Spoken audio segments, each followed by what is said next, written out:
आमाच्या विशेष बुलेटिनमध्ये आपलं स्वागत आहे. पाहूया विशेष बातमी. राज्यातील राजकारणात उद्धव बाळासाहेब ठाकरे उबाठा गटातील 6 खासदारांच्या संभाव्य राजकीय भूमिकेबाबत चर्चांना वेग आला आहे. या पार्श्वभूमीवर राज्याचे मंत्री संजय शिरसाट यांनी महत्त्वपूर्ण वक्तव्य केले आहे. उबाठा गटातील काही खासदार शिवसेनेच्या संपर्कात असल्याची चर्चा सुरू असून योग्य वेळी त्याबाबत चित्र स्पष्ट होईल असे संकेत त्यांनी दिले. या चर्चेमुळे महाराष्ट्राच्या राजकारणात पुन्हा एकदा राजकीय घडामोडींना वेग आला असून संबंधित खासदार नेमकी कोणती भूमिका घेणार याकडे सर्वांचे लक्ष लागले आहे.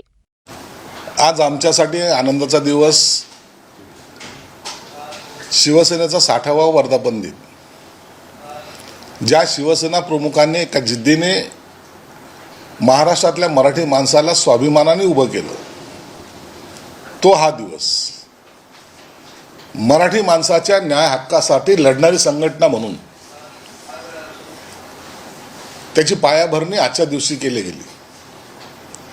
म्हणून त्या शिवसेना प्रमुखांना अभिवादन करायला आम्ही हा वर्धापन दिन अत्यंत उत्साहामध्ये साजरा करतोय. उबाठाचे लोक मेळावा घेत आहेत. मी पहिल्यांदा अशी जाहिरात पाहिली की या मेळाव्याला कोण येतोय, तर एक कवी येतोय आणि एक स्टँडअप कॉमेडियन येतोय. आपण आवर्जून यावं. पक्षामध्ये जी काही कॉमेडी चालली आहे ते काय कमी पडलंय का? आणि पक्ष कुठे चाललाय नेमकं आम्हाला तरी कळायला मार्ग नाही. म्हणजे 6 खासदार, आता विचार करा की त्यांच्याबरोबर असलेले हजारो कार्यकर्ते बरोबर गेलेत का 6च गेलेत? याचं खरं तर दुःख किंवा त्याच्याबद्दलचं मनस्ताप व्हायला पाहिजे. परंतु काही झालं, कार्यकर्त्यांना हसत राहा. माझे टोमणे आता तुम्हाला सहन होत नाही म्हणून मी कॉमेडियन बोलवलाय. अशा प्रकारचा मेळावा घेणं हे कितपत योग्य आहे? त्या ग्रीसच्या राजाचं कधीतरी ऐकलं होतं की ते रोम जळत होता आणि तो व्हायोलिन वाजवत होता. तीच पद्धत या महाराष्ट्रामध्ये उबाटाची झालेली आहे. शिवसेना प्रमुखांचा बरोबरी कोणीही महाराष्ट्रातला कोणताही पक्षाचा नेता करू शकत नाही.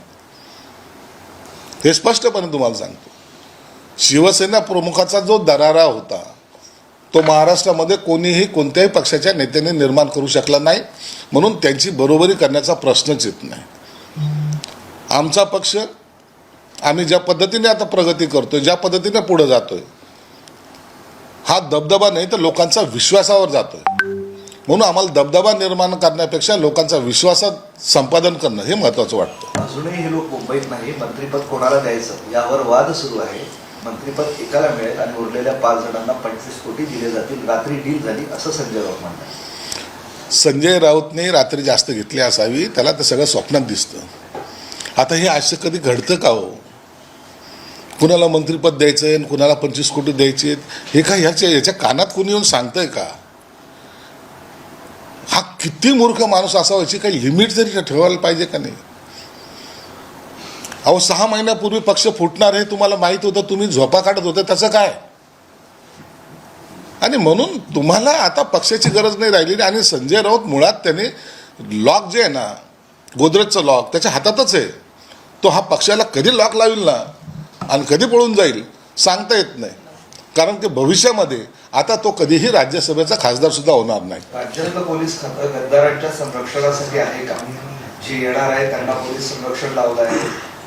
स्वच्छ आहेत ना ते, मग कशाला पोलीस संरक्षण? तेच बोलतात. राऊतला पोलीस संरक्षण कशाला पाहिजे हो? राऊतला पण का दिलंय? मग बाकी इतर जे नेते आहेत त्यांना का दिलेलं आहे? त्यांना कोणी चिमटाही काढणार नाही अशांना सुद्धा पोलीस संरक्षण दिलेलं आहे खात्याने. पोलीस संरक्षण देण्याची एक पद्धत असते. हे ज्यांनी सत्ता भोगलं त्यांना सुद्धा कळलेलं नाही आहे. हे महाराष्ट्राचं खरं तर दुर्दैव आहे. लोकांनी सहन करताय तुम्हाला आणि तुम्ही धडधड सगळं खोटं जे बोलतायत ते आता लोकांच्या पचनी पडत नाही आहे. शिवसेना प्रमुख असे म्हणायचे, शिवसैनिक माझे कवचकुंडल आहेत आणि तुम्ही शिवसैनिक माझ्या पायाची चप्पल आहे असं म्हणतात. हा दोघातला असलेला फरक आहे. बरं, हे 6 लोक तुमच्या मेळाव्यात येणार आहेत का हे स्पष्ट आहे का? कारण पोलिसांच्याच रिपोर्टमध्ये असं लिहिलंय की ही लोक शिवसेनेच्या मेळाव्यात जाऊ शकतात, सुरक्षा ठेवावी. मग आता तरी कबूल करा. असं घ्यायलाच लागून एक प्रश्न की आपल्या शिवसेनेत विलीन कधी होणार आहे? एक मिनिट थांब. एक हे लक्षात घ्या तुम्ही, काही गोष्टी सस्पेन्स राहू द्या.